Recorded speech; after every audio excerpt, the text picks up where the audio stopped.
Hey guys, AJYT Abbott here. Man, it has been a long time since I said those words, and it's sad. So what's been going on is, I've been absolutely slammed with online work, and I just hadn't had the time to do videos. That's the whole reason why I didn't even get out that movie for Rise of Skywalker. And I apologize for that. I'm still working on it. Trust me, I am going to get that video out for you guys.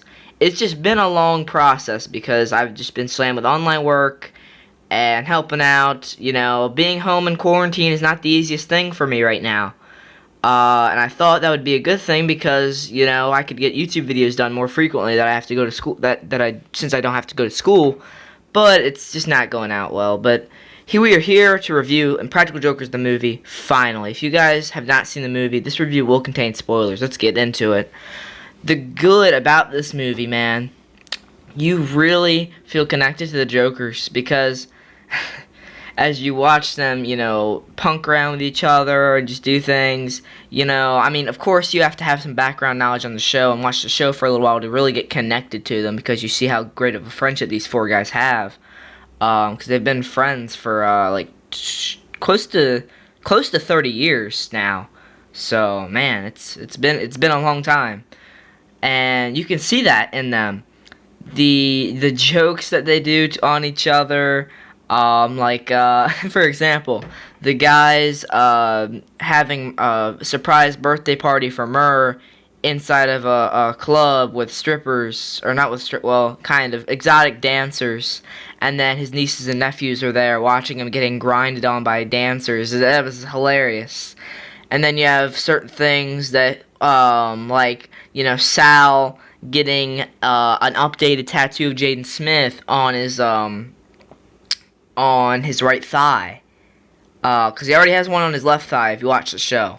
And now he has one in his right thigh as well. It's updated. That's fantastic. That's hilarious. Absolutely hilarious.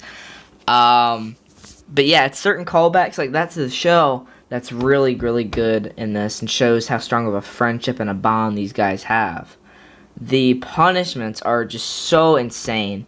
Let's just kick it off with the final punishment. Murray has to go back to Staten Island strapped to a plane. Not in a plane. Not driving the plane, on the plane. He's literally strapped to the top of the plane, and then there's other parts where he's strapped to the side of the plane. I guess they must have done, like a landing, and then they put him on a different place of the plane, and then they drove, because I doubt that he would just move by himself like that, but man, that's just insane how they did that. That was absolutely incredible. It blew me away. Another one, locking Sal in a room with a tiger. And he was absolutely, like, just scared for his life. He was like, I don't think it's funny, guys. I don't think it's funny. And then, let's see. Just the the simple fact of Q watching his mom and dad pretend like they're in a porno. Yeah, that happens. It's hilarious, guys. Trust me. You guys need to see this film. Now, whether you should watch it, if you're a fan of the show, you should. If not, we'll get into that later. The comedy is genius. A lot of people say they're not a huge fan of their comedy, but, you know, majority of people still really like it, and it never gets old for me. I still watch old episodes. It just never gets old, their comedy. Now, the only bad thing, and it isn't even a bad thing for me, it's a bad thing for other people. I love this film. I've waited for an Impractical Jokers movie for so long now, and I finally got it, and I got what I wanted.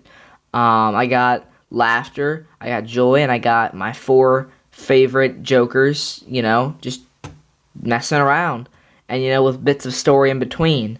And, you know, while not maybe all of the bits of story are, like, laugh out loud, and some of the acting could be better, but you know, these are guys that are used to doing, you know, real life stuff, you know, not so much acting, even though Brian Quinn Q has done some acting in his time, but still, man, it was still fantastic. But people that haven't seen the show won't be touched really by some of the jokes, like the Sal tattoo thing. You have to watch the show to know that. I mean, it shows you a flashback to that, but otherwise you wouldn't understand that. And then for, let's see, for it to be, oh yeah, for it to be Jaden Smith specifically, you would still wonder. And then with the tiger thing, even though, I mean, they say that he's afraid of cats, but still, it would have so much impact if you watch the show and you see all the different events and the punishments that they've had with him with cats. And the skydiving punishment with Murray in around, I think, season 3. You would have to watch that to really get a punch out of the final punishment where he's strapped to the plane, because you should know he's deathly afraid of heights at that point from watching that punishment from the show. But I still give it a 9 out of 10, guys. I love this film. It's still, I still say, I stand by this, guys. The best film of 2020 so far is still 1917 for me. It's fantastic. But still, this movie is fantastic. So, I've had a lot of people wanting me to review this one, and I'm glad I finally did, because man, I was really, really waiting and anticipating the digital release on this one. And they released it April 1st, which was the best thing. Because, you know, April Fool's Day, and they're joking around. It was absolutely hilarious. I wish I could have gotten to see it in theaters. I didn't get to it, which is why this review is so late. Because this came out around the same time Invisible Man did. And I got to see Invisible Man, but then after that I was going to go back to see Impractical Jokers the movie, and I didn't get to. Then I was going to go see it when Bloodshot came out, and then there wasn't any more showings at my theater, so I was like, fudge it, I went all the way here to the theater, I'm going to go see Bloodshot, so then I saw Bloodshot. But, you know, it's still a really good film. You have to watch the show really to get a huge impact out of it. If you do not watch the show, you can still watch it. Don't get me wrong. You can still watch it and have a good laugh. It just won't be as impactful for you specifically. Because if you're a fan of the show, you understand the certain jokes and the callbacks that they make to the show. But, I mean, hey, if you want to really watch this movie and really enjoy it, go watch the show, by all means. It's a lot of seasons, a lot of episodes. They do like 30-episode seasons almost, but it's worth it, trust me. And go see Impractical Jokers the movie. It's available to rent and buy right now. Thanks so much for watching, guys. Let me know in the comments below what your thoughts are on the film. Take care, and goodbye.